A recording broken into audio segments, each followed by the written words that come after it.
these times during COVID, when we're all sitting at home, it's sort of like a ray of light that we get to watch these amazing sessions when we can't all be together.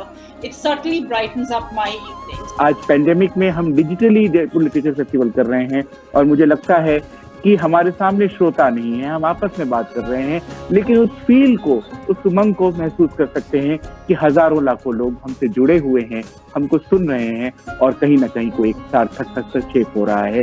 People who came online to view and listen to our incredible speakers from across the world, we were able to continue in our tradition of ensuring the free flow of knowledge and information.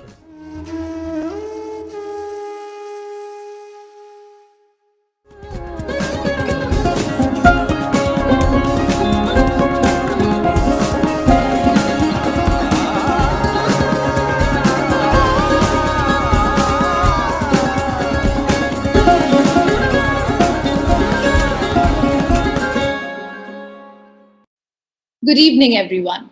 On behalf of Namita Gokhale, William Dalrymple, Sonjoy Roy, and all of us at Teamwork Arts, welcome to JLF First Edition, the series that is the launchpad for some of the most exciting new books of the season. This is where you will get to hear the story behind the book, the ideas, trials, and tribulations that helped weave the story together. Today, JLF First Edition is delighted to host the virtual launch of Manan Kapoor's latest work, A Map of Longings, the life and works of Agha Shahid Ali. Manan Kapoor in conversation with Ranjit Hoskote, published by Penguin Random House India. We welcome Elizabeth Kuruvilla, Executive Editor, Penguin India, to share her thoughts on the book. Hi, I'm Elizabeth Kuruvilla. I'm the editor of A Map of Longings by Manan Kapoor. In the past 1 year, I have edited 3 biographies. I have read a few more that have come my way.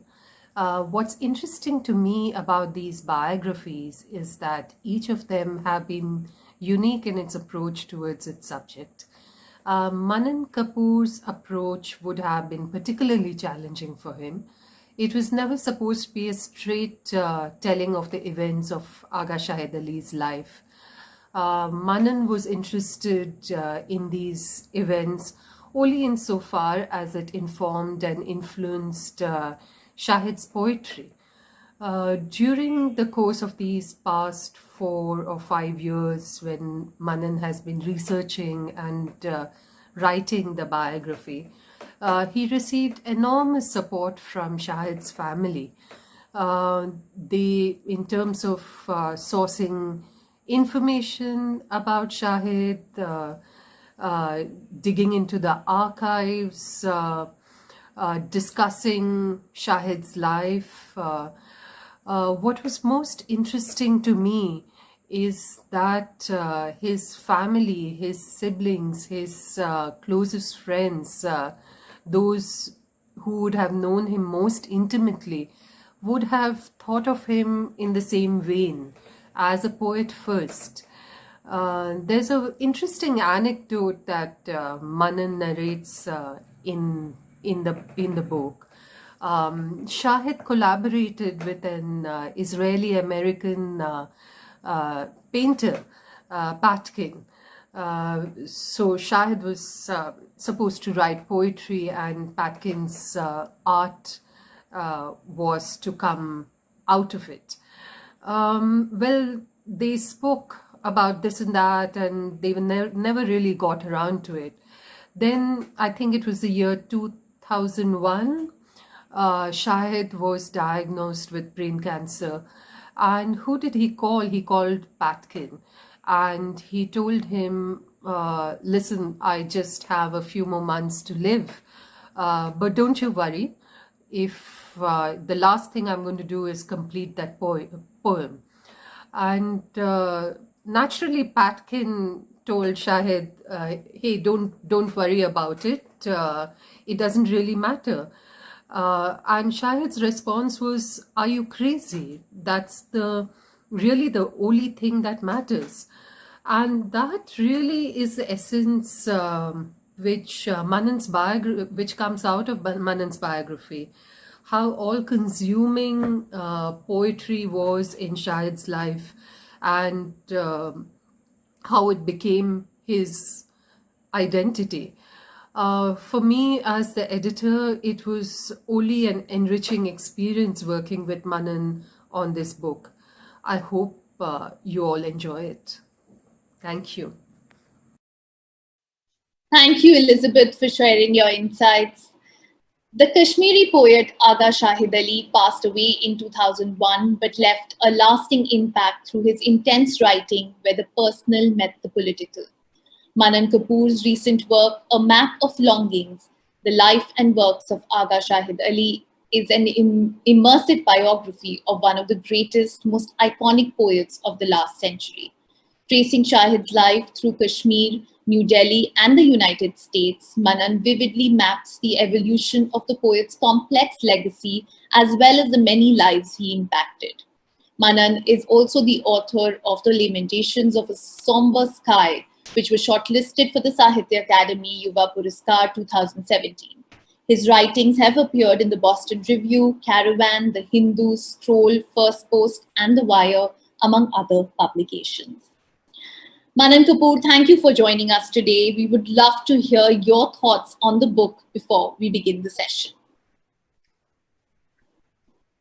Thank you, Kritika.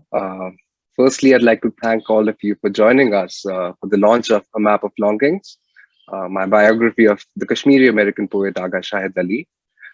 I don't think Shahid requires an introduction, but I'll try and do that as briefly as possible. Shahid was born in 1949 in New Delhi into a family of educationists.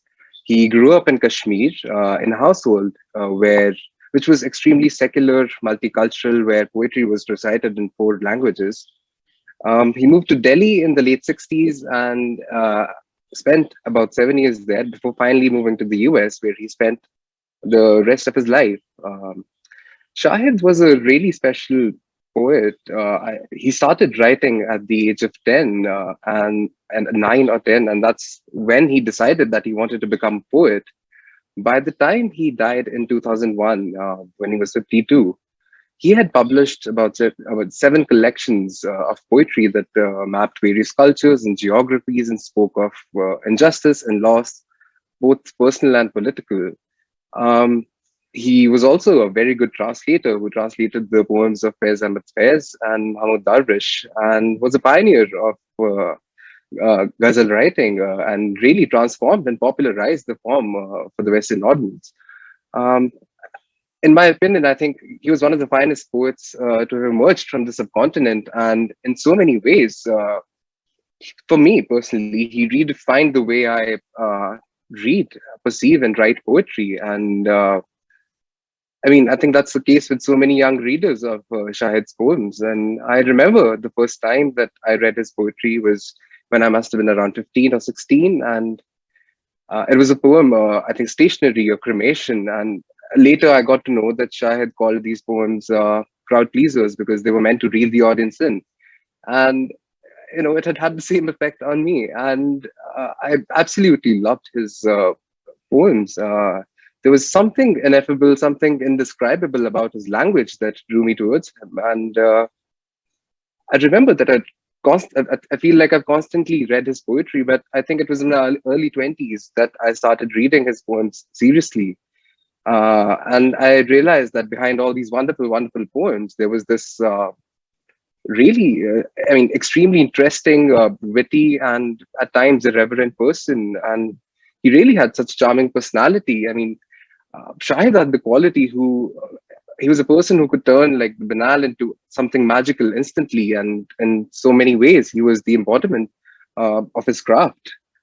So in a lot of ways, it was not just what he wrote, but the manner and the way in which he felt that really drew me in.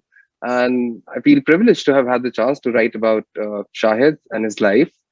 And Ranjit and I are going to talk about so much, and I feel if I continue any further, I think I'll end up giving away too much before we even get started. But in short, I think my attempt with this biography was to capture the portrait of a poet, the concerns, events, and relationships that shaped his work, but in so many ways, it was also to narrate the wonderful story of his life and how Shahid taught the world to live.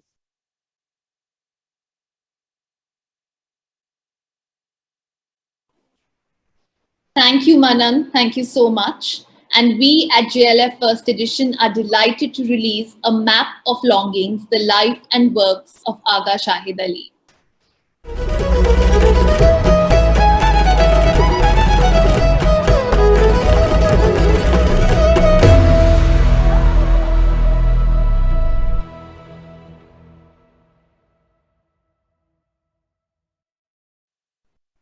In conversation today with Ranjit Hoskote, Manan explores the poet's vision and its lasting impact on our literary consciousness.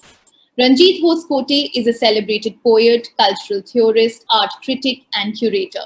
His collections of poetry include Vanishing Acts, Central Time, and Hunchprose. His translation of a renowned 14th century Kashmiri woman mystic's poetry has appeared as Ailala, the Poems of Lal Der. All our sessions that have been broadcast till now have been archived and are available on our website in the Mughal Tent venue, and also on our YouTube and Facebook channels. Please feel free to ask questions by typing it into the comment section. Ladies and gentlemen, we now present a Map of Longings, the life and works of Agha Shahid Ali. Manan Kapoor in conversation with Ranjit Hoskote. Over to you, Ranjit. Thank you so much, Kritika. And thank you, of course, to the always marvelous JLF team. Manan, my congratulations to you. And I'm going to hold up not the image of the book, but the book itself. Thank you. And alongside that, I'm going to hold up a very, very precious possession, which is a copy of The Half-Inch Himalayas, which Shahid gave me in April 1991. And I'll never forget those early meetings with Shahid, because he comes across in your book exactly as he was in life. And I want to compliment you on the way in which you present him.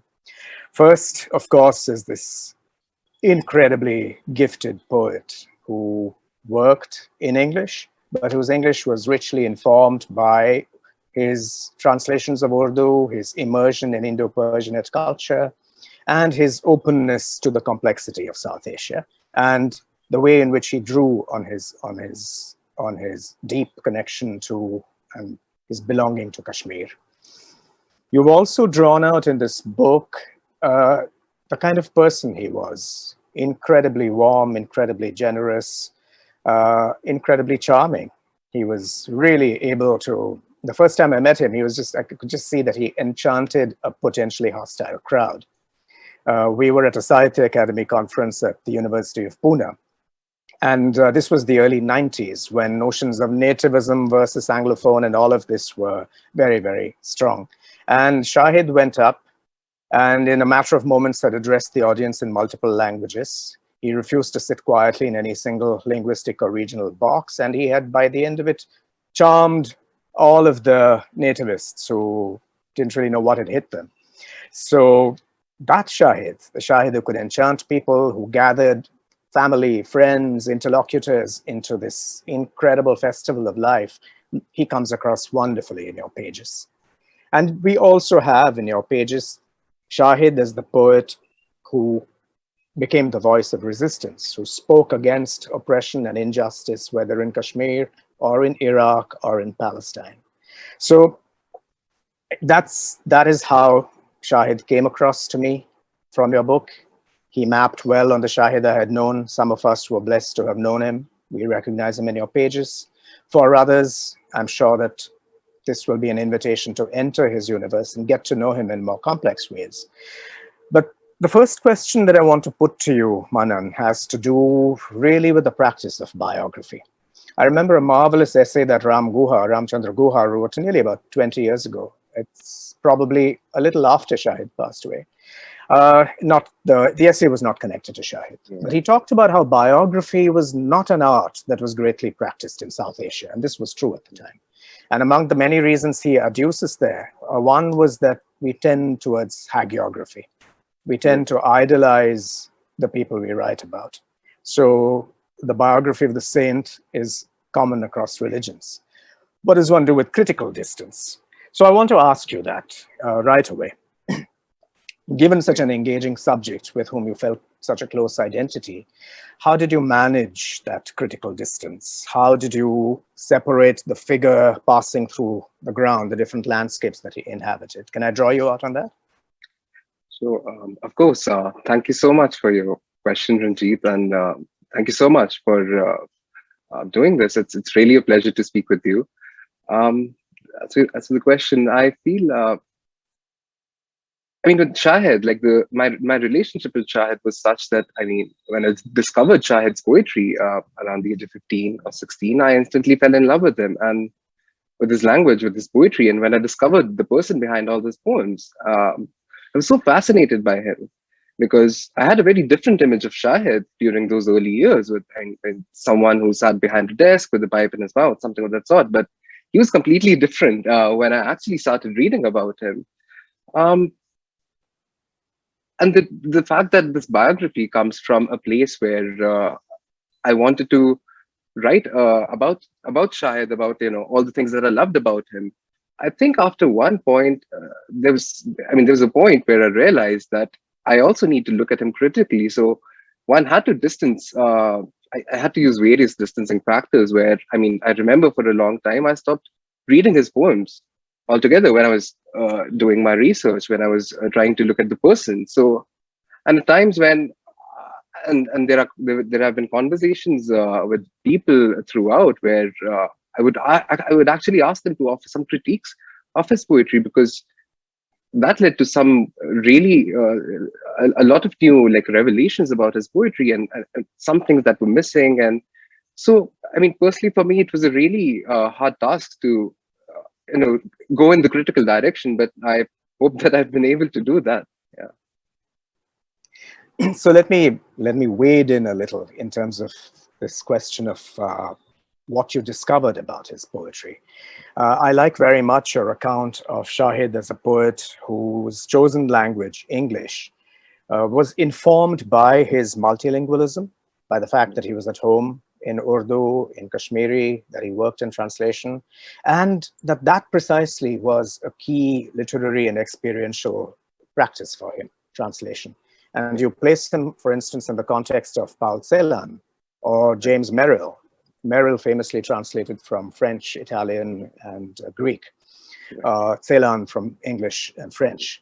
And for all these poets, Celan, Merrill, Shahid, there was a way in which being at home in another language or exploring another language allowed them to return to their own in a richly renewed way.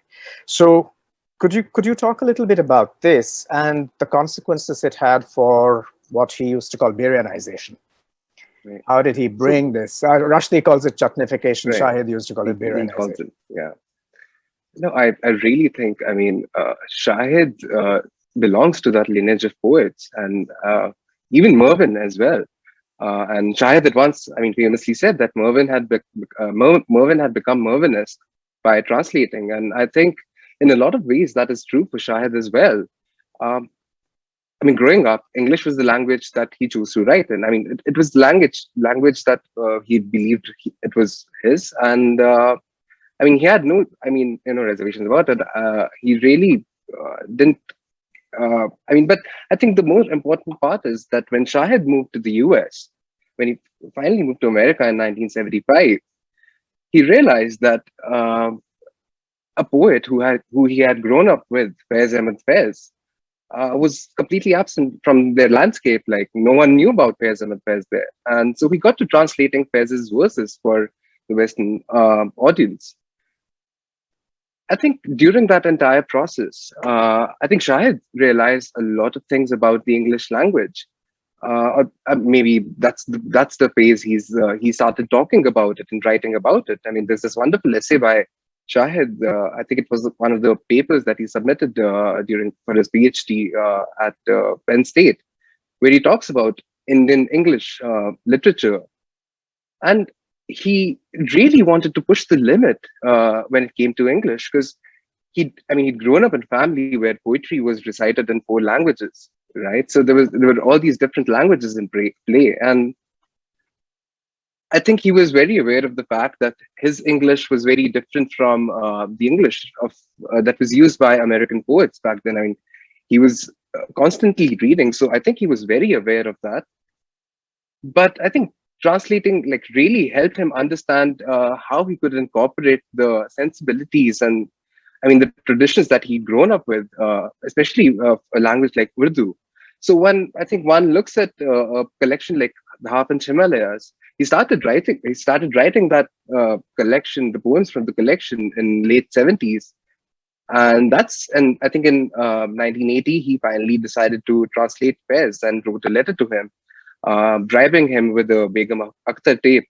And then Faiz agreed and said, "Do send me your translations." And so I think, I mean, he was writing all those poems while he was working on the translation, and I think he gained so much.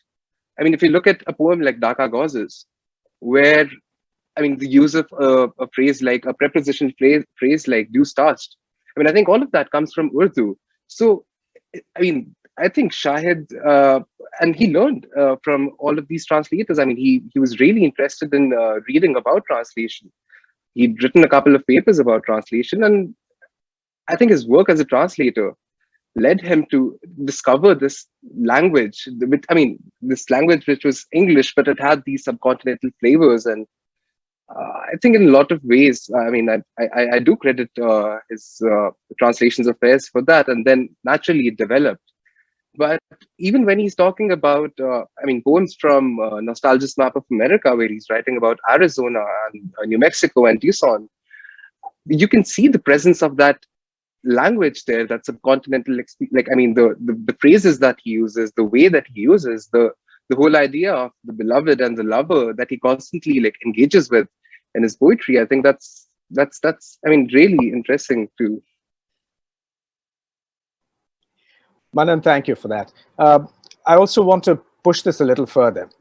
Faiz Ahmed Faiz, of course, was a very, very powerful influence on Shahid. In some sense, the deep inspiration. He translated him in The Rebel's Silhouette. But alongside that, and very closely linked, was something else, was a musical tradition. The ghazal as sung, not only recited. And Begum Akhtar was a powerful presence in Shahid's life and work. And you have this lively account of how at one point Shahid and Salim Kidwai were sort of groupies of Begum Akhtar. Right. And that's delightful. So tell me a little about that. Can you, it's particularly in your chapter, The Cry of the Gazelle, and you know, how the ghazal becomes viscerally and sensuously available to Shahid, not only in terms of its metrics and what a poet might do with it, but also everything that comes into the world of the ghazal when it's sung and it becomes a embodied performative experience. I think, I mean, the case with Shahid was that he grew up listening to ghazals before he ever got to read a ghazal. So, I mean, there's a line in one of the interviews where he says that, you know, he discovered the ghazals in his father's voice, who would recite them. And at a very young age, he'd started reacting to all of those ghazals and renditions by different artists. There is an incident. I mean, there's a story where when Shahid was in the US in the early 60s, where his father was completing his PhD, he played a Begum Akhtar ghazal, and that's when finally Shahid started recognizing, I mean, the beauty of it, the repetitions, the rhythm, the refrain, and I think in a lot of ways that's similar to, I mean, that experience is very similar to a lot of other writers and poets from India. I mean, personally, I discovered ghazals in the voice of my father would play them and in his car. And for a long time, I didn't know that this was a poetic form that one could write in. I mean, this was when I must have been around like 10 or 11. But so when he finally met Begum Akhtar, and he knew all about her, and her presence was like really influential in the way that she was also singing the ghazals of Faiz. So I think that music, and Shahid was someone who actually sat down and studied Begum Akhtar's ghazals, where he would wait and wait for the, you know, the what do you call them? the pauses, and he learned so much about poetry just by listening to music, listening to ghazals, and so much of his poetry comes from music. In fact, like uh, there are so many other songs where which he in fact like translated, and he's presented them in a very different way. So Begum Akhtar was a very big influence in Shahid, and he absolutely loved her. He said that he always wanted to be around her. And eventually, when she passed away in 1974, it came as a massive blow for Shahid. And I think in a lot of ways, she remained with him for the rest of his life, because he's evoked her so many times. I mean, when one reads a poem like Snow on the Desert, especially the last section, he finds himself driving through Arizona, and it's covered with fog, and he wants to compare it to some moment, but it's such an incomparable moment that he feels that he can only compare it to another incomparable moment.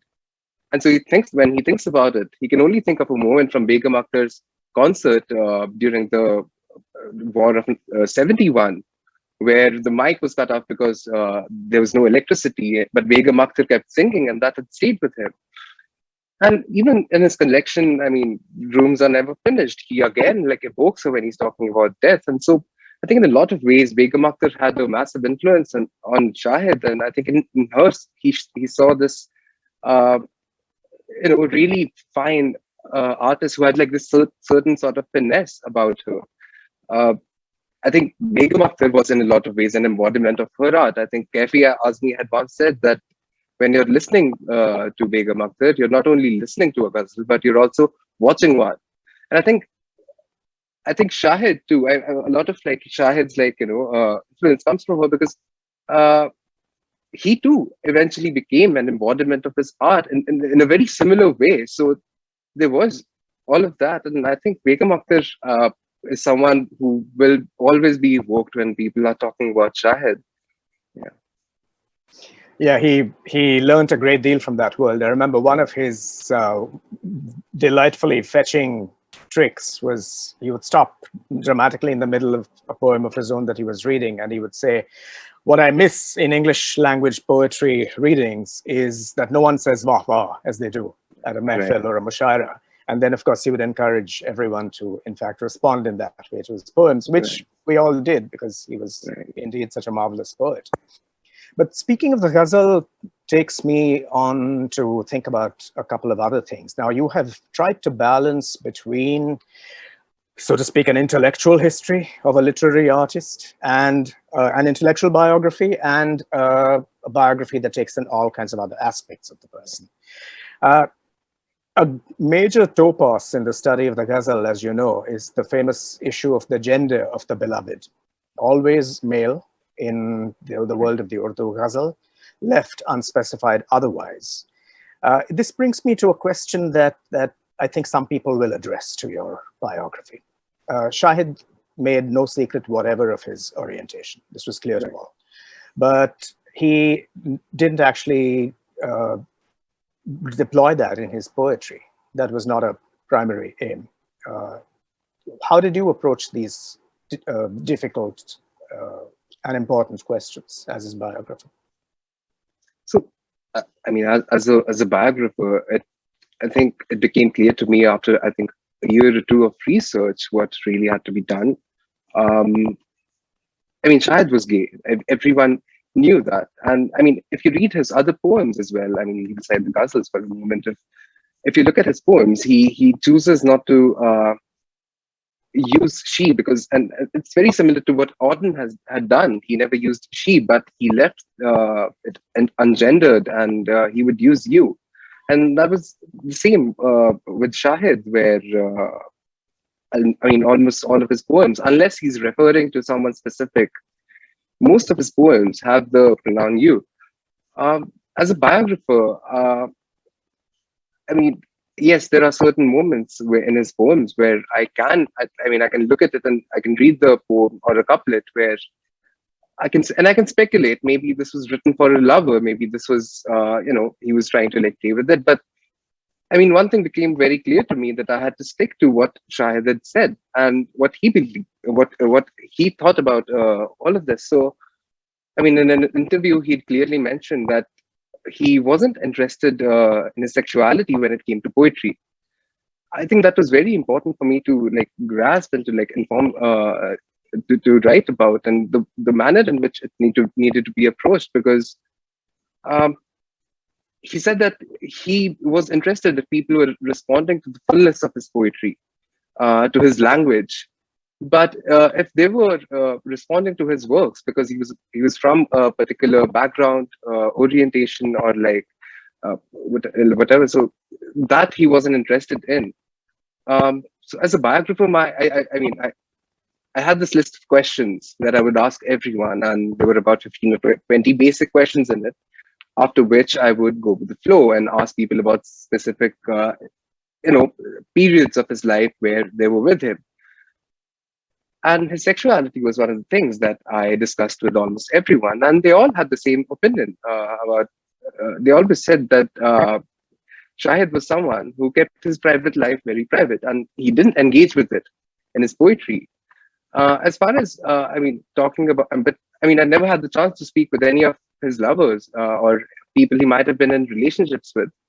Uh, I mean, it's been 2 decades since Shahid passed away, but no one's come forward claiming to be Shahid's lover. There's no account of it. So uh, that was a really tricky situation. And if tomorrow someone comes forward, and I mean, I've spoken to so many people, so it's not. I suspect he didn't have long-term relationships or whatever. But as a biographer, my job was to talk about what Shahid had said, and I mean, I couldn't like speculate. I mean, if I can pick up a poem and try and dissect it, there are so many things that can be done. But then that would have had to be. I mean, that approach would have applied to the entire biography, and like so much would have been lost in that.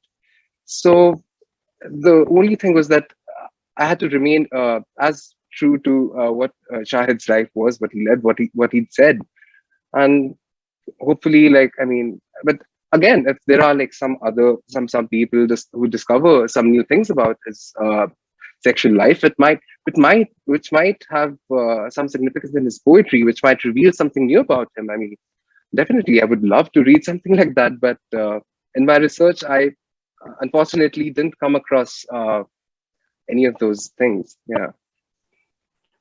Manan, let me move now to another part of his complex and quite kaleidoscopic personality and sensibility. At an early point, I think even in your prefatory remarks, you talk about how you identified with Shahid because you saw in him someone like yourself, someone who was completely South Asian, but also completely cosmopolitan. And, you know, that sentence remained with me throughout my reading of your book. And at some point I said to myself, you know, both of these are incomplete, unfinished projects. To be completely South Asian and to be completely cosmopolitan. Each is a work in progress.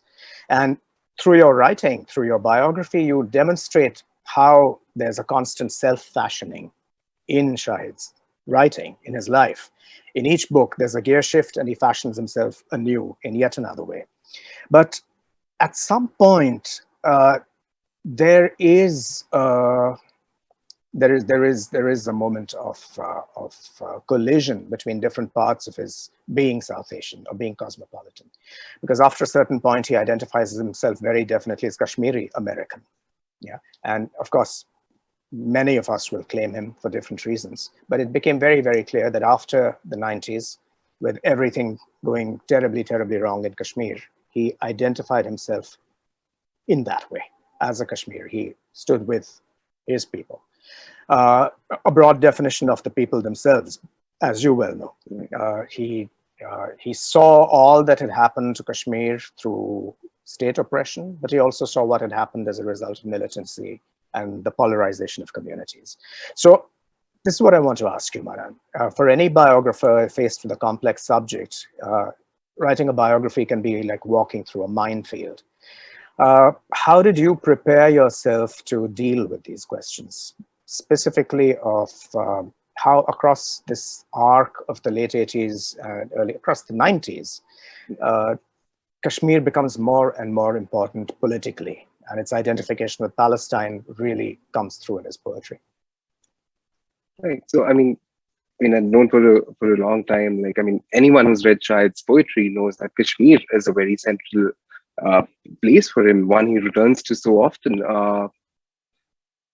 And I think it was a matter of understanding the situation. It was a matter of understanding what Shahid said, what Shahid felt, and what he wrote. I think if one starts reading a collection like The Country Without Post Office, which I think is one of his most famous collections, which has been talked about so much, I think it becomes evident that he was writing against the state oppression, and he was writing about what was going on in Kashmir. But through the entire way, I had to be very prepared to deal with certain subjects and to really try to understand all of those subjects, because it couldn't be my narrative, it couldn't be my story, it couldn't be what I thought about any of it. It really was a matter of what he had said, what he had written. So, I mean, in that way, I was really interested in looking at like something like Kashmir and how it developed through his through different collections, and it developed as he evolved as a poet. I mean, if you look at a collection like the Half Inch Himalayas, Shahid's, for Shahid, Kashmir is, the metaphor for home by the 90s. And for, I think, 10 years, he didn't use the word Kashmir in his poetry at all when he was writing about Arizona or in his collection, The Walk Through the Yellow Pages. Then it reappears in the 90s, and the home had become a lost homeland. And eventually, I think after The Country Without a Post Office was published, right after that, his mother passed away, and that came as a massive blow for him. And so Kashmir turns into a measure for loss, which is evident from his poem Lennox Hill. So, as a biographer, I had to look at all of these aspects, and I was really interested in this arc of how Kashmir and the meaning of Kashmir changes in his poetry and his works.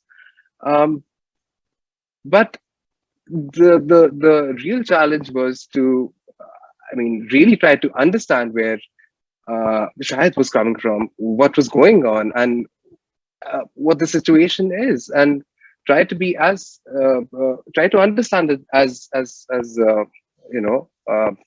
sensitively I can. So yeah. And it is a highly complex situation, and you have attempted to take in all perspectives on, because there is, as I long ago wrote, it's not about the other side. There aren't just two sides in Kashmir. There are very many sides and very many narratives. And this brings me to how you've concluded the book also by looking at his afterlife.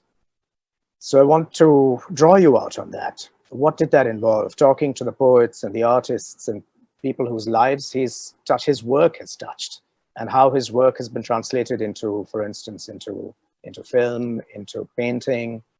What forms of research did that involve? Right. So, some time ago, someone said to me something like, each poet after his death becomes irrelevant for about 10 years before the poet is finally rediscovered. But I feel that in Shahid's case, that was never true. Like, after his death, he's become even more relevant, and his poetry, especially collections like The Country Without a Post Office, are still so relevant. Sadly, yeah. But in terms of his legacy, it was